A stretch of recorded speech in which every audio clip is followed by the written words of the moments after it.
thank you so much for the opportunity to join you today and say a few words in a personal capacity at this very important online conference in support of human rights, democracy, and freedom in Iran. It's incredible that this event is coming from 30,000 locations, 100 countries, and includes 1,000 parliamentarians and other dignitaries. And it's an honor for me to be on that long list of distinguished parliamentarians that you read out from the United Kingdom. I want to send my very best wishes to NCRI and to President-elect Mariam Rajavi for her inspirational work on the international scene on behalf of the people of Iran at this very, very difficult time.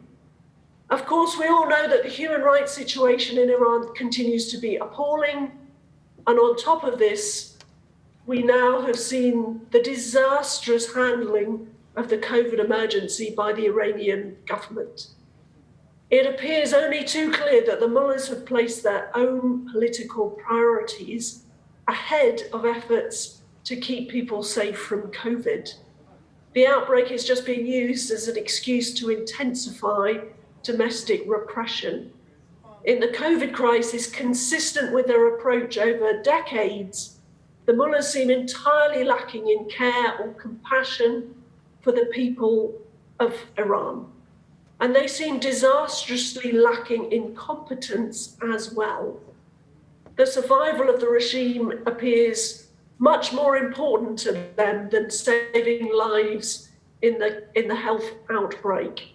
Iran appears to be experiencing a serious second wave of the virus, and I know that research by NCRI reveals a death toll of above 70,000 people, nearly 5 times the regime's official statistic.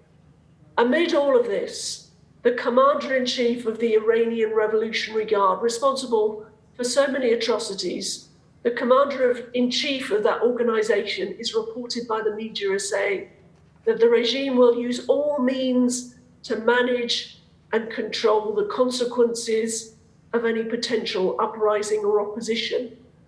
Now, we all know that that could only mean more killings and more mass arrests of activists campaigning for democracy and human rights, including, of course, PMOI supporters.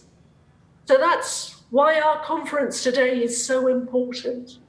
It's a crucial opportunity for us in Western democracies to urge the international community, including the UK government, to keep up the pressure on this brutal and oppressive regime.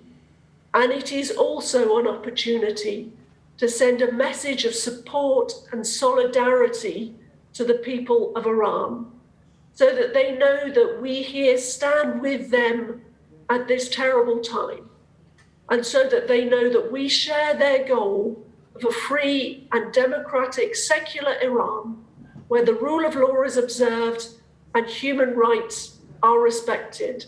Thank you.